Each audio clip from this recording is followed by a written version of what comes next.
প্রিয় স্টুডেন্ট, আবারও তোমাদের প্রত্যেকেই জিওগ্রাফির অনলাইন ক্লাসে স্বাগতম। আজকে মানচিত্র চিহ্নিতকরণ ক্লাসের 3 নম্বর ক্লাস। দেখো, এই মানচিত্রটিতে তোমাদের পশ্চিমবঙ্গের মৃত্তিকা সম্পর্কিত বিষয়বস্তুগুলো নিয়ে আলোচনা হবে। তো পশ্চিমবঙ্গের যে মৃত্তিকাগুলো রয়েছে সেইগুলো কোন কোন অংশে রয়েছে, এই মৃত্তিকার মধ্যে থেকে একটি প্রশ্ন কিন্তু পরীক্ষাতে আসতে পারে মানচিত্র চিহ্নিতকরণে। দেখো, সর্ব উত্তরে রয়েছে পার্বত্য মাটি। তোমরা জানো যে পার্বত্য অঞ্চল যেটুকু অংশে রয়েছে সেটুকু স্থানে কিন্তু পার্বত্য মাটি রয়েছে। ঠিক এইটুকু স্থানে, যেখানে হিমালয় পার্বত্য অঞ্চল অবস্থান করছে। তো পার্বত্য মাটি যদি আসে তাহলে এইটুকু অংশ এইভাবে চিহ্নিত করবে। সে চিহ্নিতকরণ সিম্বলগুলো আলাদা আলাদা হতে পারে। পার্বত্য মাটি,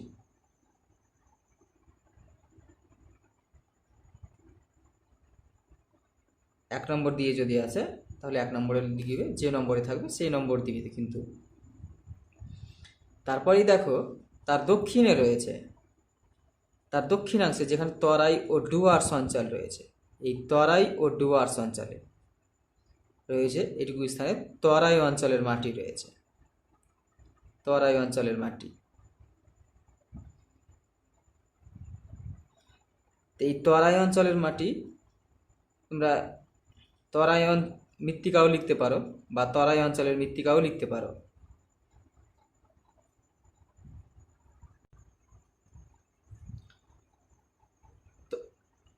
তরাই অঞ্চলের মৃত্তিকাও লিখতে পারো আর তরাই মৃত্তিকাও লিখতে পারো।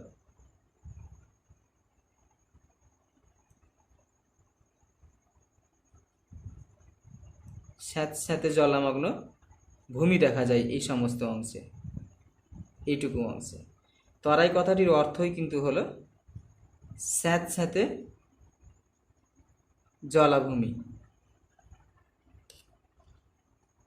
তারপরে দেখো, এইটুকু মালদার পূর্বাংশ থেকে শুরু করে নিয়ে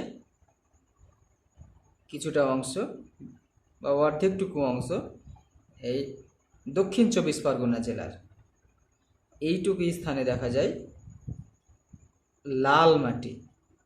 তোমরা এইটুকু স্থানে গেলে লাল মাটি দেখতে পাবে। আবারও ঠিক দক্ষিণবঙ্গের এক বিশাল অঞ্চল জুড়ে তোমরা দেখতে পাবে লাল মাটি। এইটুকু বিভিন্ন বইতে বিভিন্ন রকম থাকবে, তো অবশ্যই তোমরা কিন্তু এইভাবেই দেখাবে। এইটুকু স্থানে কিন্তু লাল মাটি রয়েছে, লাল মাটি।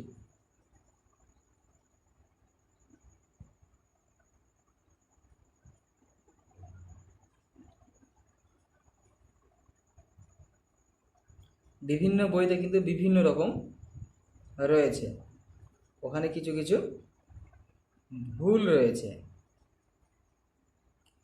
তো এইটুকু স্থানে লাল মাটি দেখা যায়, যেটুকু স্থানে দেখা যায়। দেখো, এখানে রয়েছে মালদা, এখানে রয়েছে দক্ষিণ দিনাজপুর, এখানে রয়েছে বীরভূম, তারপরে রয়েছে বর্ধমান, বাঁকুড়া, তারপরে রয়েছে ঝাড়গ্রাম, কিছুটা রয়েছে পশ্চিম মেদিনীপুর জেলাতে। এইগুলোতে লাল মাটি দেখা যায়।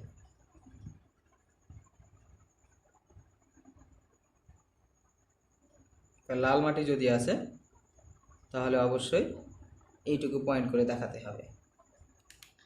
তারপরে দেখো, ঠিক এই মালভূমি অঞ্চলে এখানে পাহাড়ি ঢালু ভূমি রয়েছে, তার জন্য এখানে ল্যাটেরাইট মাটি সৃষ্টি হয়েছে। হালকা দ্রবণীয় পদার্থগুলো ধৌতকরণ প্রক্রিয়ার মাধ্যমে যখন নিচে চলে যায় তখনই কিন্তু শক্ত লৌহ, অ্যালুমিনিয়াম অক্সাইড, এইগুলো পড়ে থেকে ল্যাটেরাইট মাটির সৃষ্টি হয়। তো এইটুকু স্থানে কিন্তু ল্যাটেরাইট মাটি দেখা যায়। তাহলে এখানে ল্যাটেরাইট মৃত্তিকা অঞ্চল।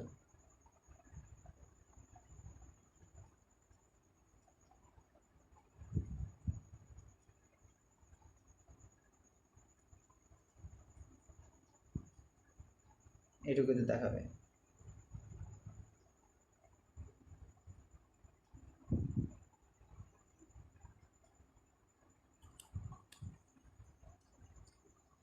তা ল্যাটেরাইট মৃত্তিকা অঞ্চল যদি আসে তাহলে ব্র্যাকেটে কিন্তু লিখতে পারো মালভূমি অঞ্চল, পশ্চিমের মালভূমি অঞ্চল কিন্তু কথাটি লিখতে পারো, ব্র্যাকেটে লিখলে বেশি ভালো হবে এটুকুতে।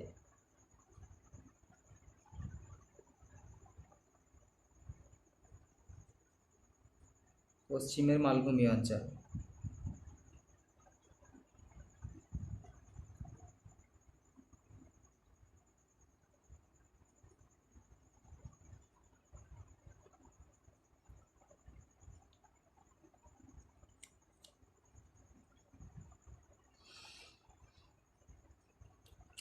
পার্বত্য মাটি যদি আসে তুমি এখানে ব্র্যাকেটে লিখতে পারো যে পশ্চিমবঙ্গের পার্বত্য অঞ্চল। পশ্চিমবঙ্গের এখানে পার্বত্য অঞ্চল কথাটি লিখলে অ্যান্সারগুলো ভালো হয়, কারণ দশম শ্রেণীতে কিন্তু এইভাবে উত্তরগুলো লিখতে হবে, যে কোথায় রয়েছে সেই অংশগুলো। এই তরাই মাটি, তরাই অঞ্চলে রয়েছে, তরাই মৃত্তিকা, তরাই অঞ্চল, নামগুলো সেম রয়েছে ওই জন্য আমি লিখছি না, কিন্তু তোমাদের দশম শ্রেণীতে এইরকম করে কিন্তু স্থানের নামও লিখতে হবে কোথায় রয়েছে। যেমন লাল মাটি, যে পশ্চিমবঙ্গের এখানে রয়েছে মালদা, মুর্শিদাবাদ, অনেকগুলি নাম চলে আসে, এই জন্য এখানে লিখছি না, কিন্তু দশম শ্রেণীতে লিখতে হবে। তারপরে দেখো দক্ষিণাংশে, এই দক্ষিণাংশে রয়েছে লবণাক্ত মাটি, এখানে উপকূলীয় লবণাক্ত মাটি রয়েছে এইটুকুতে।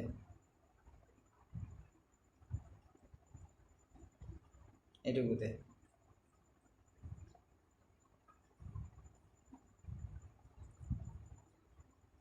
উপকূলীয়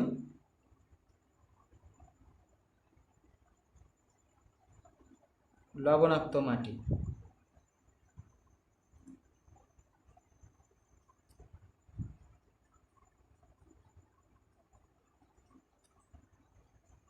এখানে ব্র্যাকেটে লিখতেই পারো সুন্দরবন,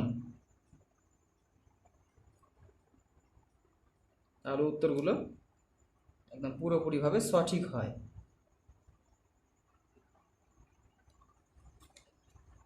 এবার দেখো যেটুকু বাকি অংশ রয়েছে, এই বাকি অংশটুকু, এই বাকি অংশটুকুতেই দেখা যায় পশ্চিমবঙ্গের পলি মৃত্তিকা। এখানে দেখতে পাওয়া যায় পলি মৃত্তিকা বা পলি মাটি, মৃত্তিকাও লিখতে পারো বা মাটিও লিখতে পারো ইচ্ছে মতো। যদি মৃত্তিকা আসে পরীক্ষাতে মৃত্তিকা লিখবে, যদি মাটি আসে তবে মাটি কথাটি লিখবে ইচ্ছে মতো।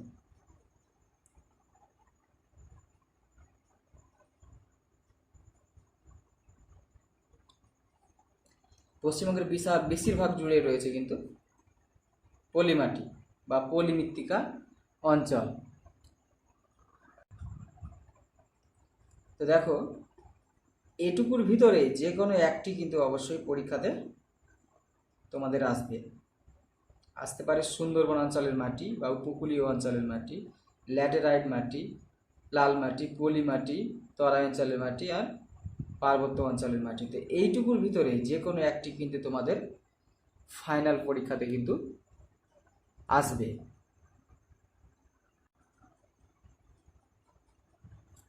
এবারে দেখো পশ্চিমবঙ্গের স্বাভাবিক উদ্ভিদ সম্পর্কে, স্বাভাবিক উদ্ভিদ থেকেও একটি পরীক্ষাতে আসতে পারে।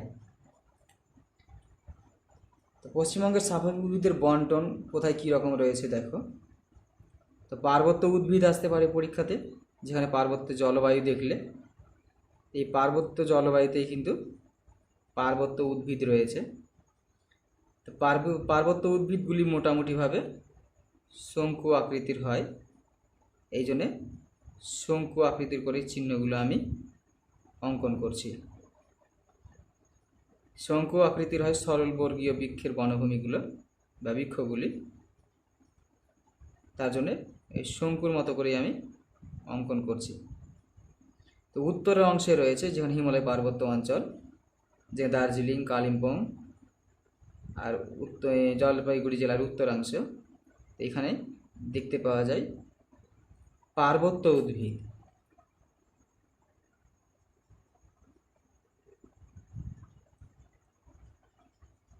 আবার পরীক্ষাতে পার্বত্য উদ্ভিদ না এসে বলতে পারে সরল বর্গীয় উদ্ভিদও বলতে পারে।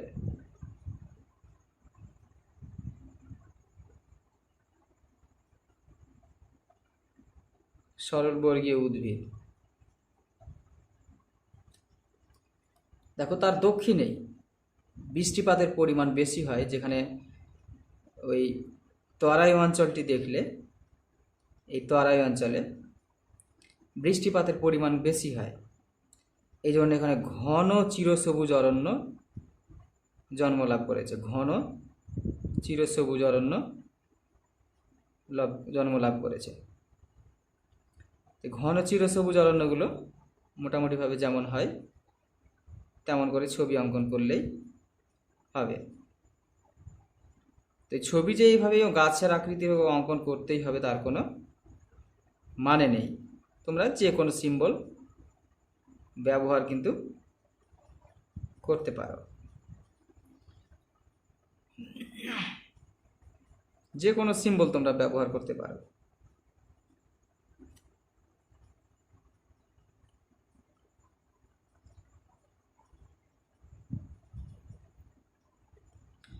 এইখানে রয়েছে মিশ্র প্রকৃতির, মিশ্র চিরসবুজ অরণ্য, মানে এখানে কিছুটা পর্ণমোচী অরণ্য কিন্তু আছে।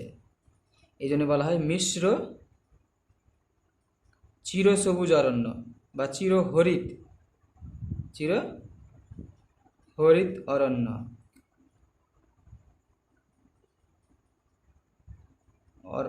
চিরহরিত অরণ্য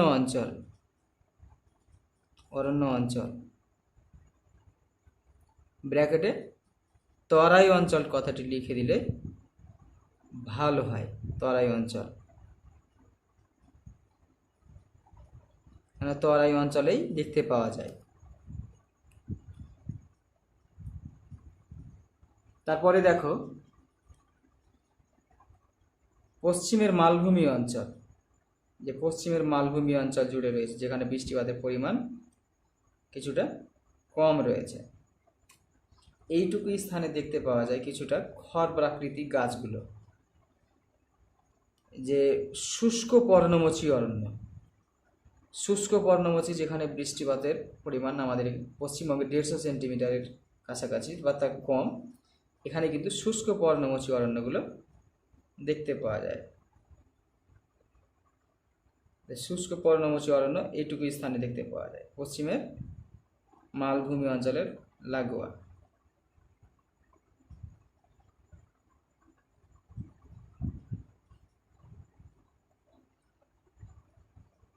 তোমরা নিজের ইচ্ছে মতো সিম্বলগুলো দিতে পারো।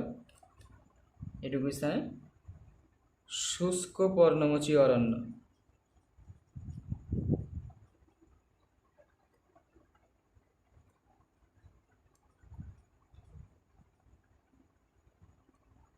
অরণ্য অঞ্চল।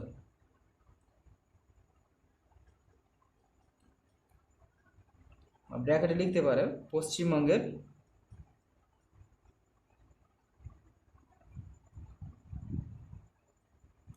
মালভূমি অঞ্চল।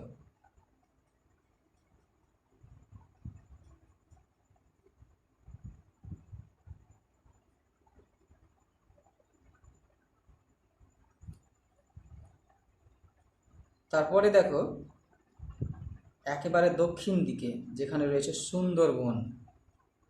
এই সুন্দরবনে দেখতে পাওয়া যায় ম্যানগ্রোভ অরণ্য। ম্যানগ্রোভ অরণ্যগুলো তোমরা দেখতে পাবে এখানে গেলেই। ম্যানগ্রোভ অরণ্য, যেমন ইচ্ছা তেমন সিম্বল দিয়ে দিবে, অসুবিধে নেই। এইটুকু স্থান দেখতে পাওয়া যায় ম্যানগ্রোভ অরণ্য।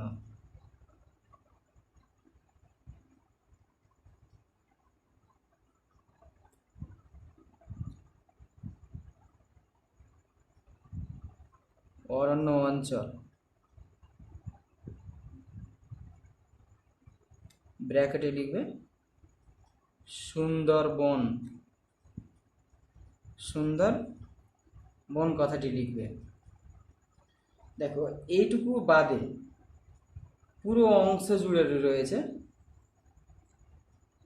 আর্দ্র পর্ণমোচী অরণ্য, পুরো অংশ জুড়ে আর্দ্র পর্ণমোচী অরণ্য রয়েছে। তো এখানে তোমাদের ইচ্ছে মতো যা সিম্বল রয়েছে সিম্বল দিতে পারো তোমাদের ইচ্ছে মতো।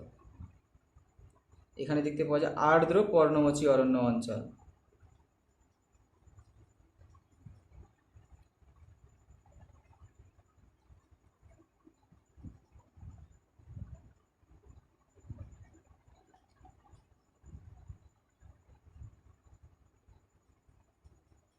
অরণ্য অঞ্চল,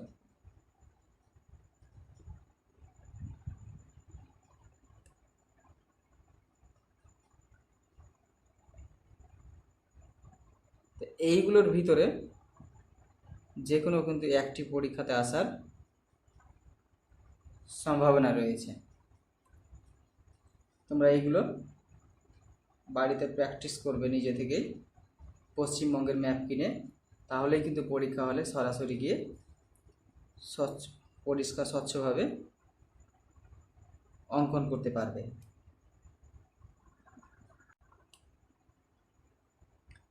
এবারে দেখো পশ্চিমবঙ্গের যে কৃষিজ ফসলগুলো পশ্চিমবঙ্গের যে বিভিন্ন স্থানে উৎপাদন করা হয় সেইগুলি সম্পর্কে। ধরো তোমাদের পরীক্ষাতে যদি আসে যে পশ্চিমবঙ্গের চা উৎপাদক অঞ্চল, তাহলে কোনটুকু দেখাবে? পশ্চিমবঙ্গের চা কিন্তু এই উত্তর দিনাজপুরের উত্তরাংশ থেকে শুরু করে প্রায় উত্তরের জেলাগুলিতে প্রায় সব জেলাতেই কম বেশি হয়ে থাকে। তাহলে এইটুকু অংশে পুরোটাই চাগুলো হয়। তো এইটুকু অংশের এই চাগুলো কিন্তু তোমরা দেখাবে পুরো অংশটায়। এটুকু হচ্ছে চা উৎপাদক অঞ্চল।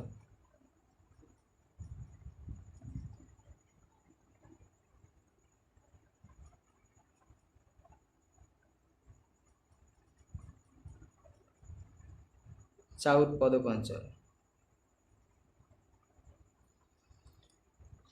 তারপরে ধরো যদি পাট উৎপাদক অঞ্চল আসে, তাহলে এইটুকু স্থান জুড়ে যেটুকুতে এই গঙ্গা নদী রয়েছে, গঙ্গা নদীর শাখা নদী, আর পুরো মালদা, এদিকে দিনাজপুর, এদিকে আবার কিছুটা পাট এখানে এই কুচবিহার জেলাতে হয়ে থাকে, কুচবিহার জেলাতে। তো এইটুকু অংশে তোমরা দেখাতে পারো পরীক্ষাতে যদি আসে পাট উৎপাদক অঞ্চল। তাহলে পাট উৎপাদক অঞ্চল মোটামুটিভাবে পশ্চিমবঙ্গের এইটুকু অংশে এখান থেকে কভার করে নিয়ে, এখান থেকে কিছুটা দক্ষিণাংশকে কভার করে নিয়ে এইখানে তোমরা কিন্তু দেখাতে পারো পশ্চিমবঙ্গের প্রধান পাট উৎপাদক অঞ্চল।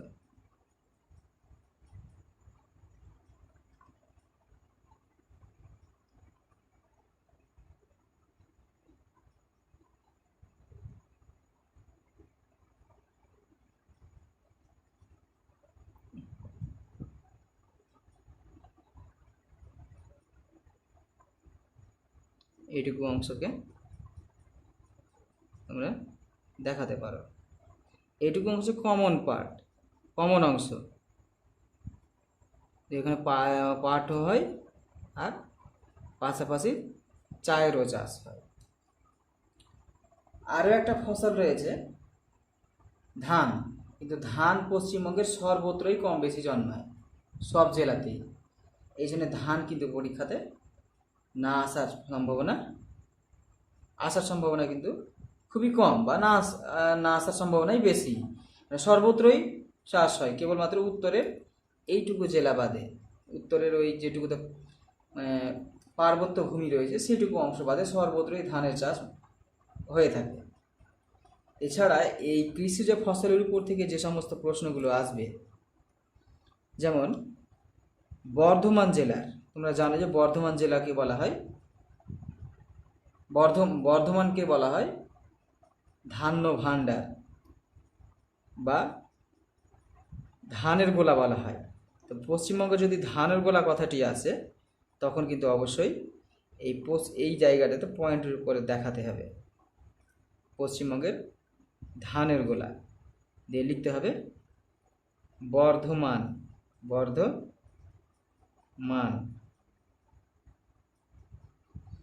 অবশ্যই পশ্চিমবঙ্গের ধানের গোলা যদি কথাটি আসে, তো পশ্চিমবঙ্গের ধানের গোলা কথাটি প্রথমেই লিখতে হবে।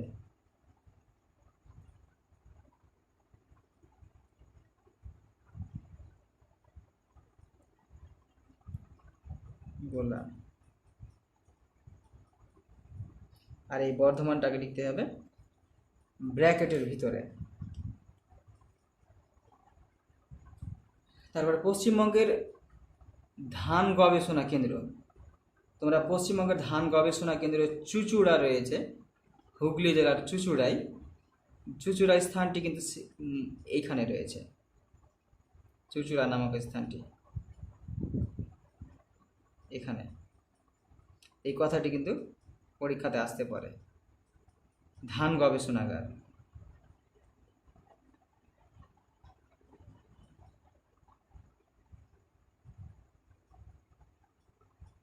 ব্র্যাকেটে লিখতে হবে চুঁচুড়া,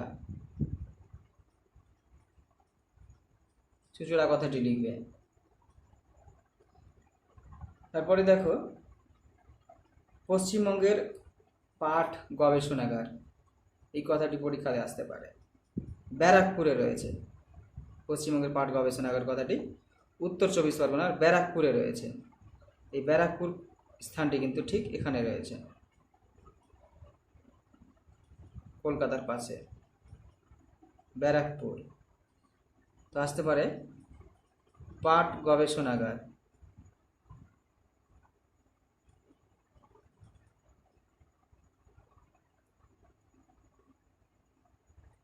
ব্র্যাকেটে অবশ্যই লিখবে ব্যারাকপুর।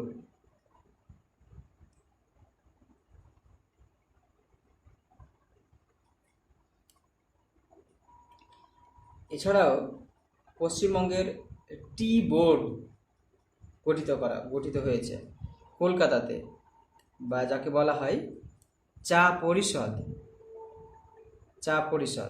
এই চা পরিষদ কিন্তু কলকাতাতে রয়েছে। এই কথাটি পরীক্ষাতে আসতে পারে,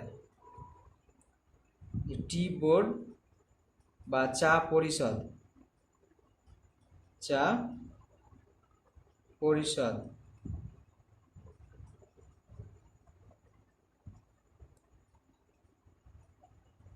টি বোর্ড কথাটিও কিন্তু আসতে পারে, বাংলাতে হয়তো বা ইংরেজিতে টি বোর্ড কথাটি।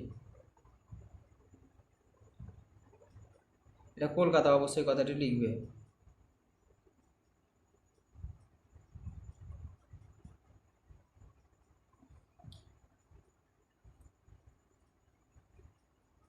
পশ্চিমবঙ্গের চা গবেষণা কেন্দ্রটি কোথায়? এটা কিন্তু চা গবেষণা কেন্দ্র নয়, এটা টি বোর্ড, বা চাগুলো এখান থেকেই কিন্তু বিদেশে রপ্তানি হয়ে যায়, তার একটা বোর্ড রয়েছে। আর চা গবেষণা চা বিপণন, চা সম্পর্কে এটা এখানে কিন্তু মোটামুটিভাবে আমদানি রপ্তানি বা চায়ের উন্নয়ন সম্পর্কিত বিষয়বস্তুগুলো এরা নিয়ে আলোচনা করে। আর চা অ্যাকচুয়ালি বিপণন কেন্দ্র, যে পুরো ভারতবর্ষ থেকে কতটুকু বিদেশে যাবে, কোথায় যাবে, বা চা বিক্রির কেন্দ্র কিন্তু শিলিগুড়ি, এখানে রয়েছে শিলিগুড়ি। এই অংশটাকে বলা হয় চা বিপণন কেন্দ্র।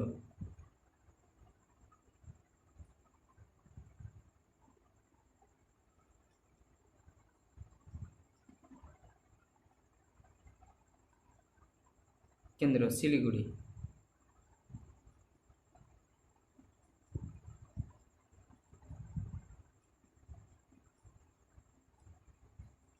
এটা ব্র্যাকেটে লিখবে, চা বিপণন কেন্দ্র যদি আসে তাহলে অবশ্যই এটা এই শিলিগুড়ি কথাটি ব্র্যাকেটে লিখবে।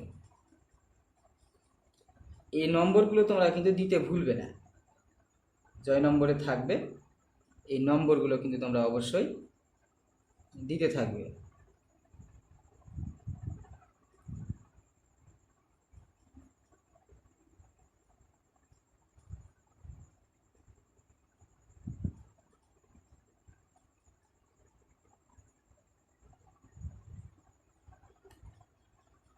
দেখো এটুকুর মধ্যে কিন্তু একটা প্রশ্ন তোমাদের ফাইনাল পরীক্ষাতে আসতে পারে। তো আজকের মতোই এ পর্যন্তই, পরবর্তী অংশ নিয়ে আবারও উপস্থিত হব, তার জন্য প্রস্তুত থাকবে।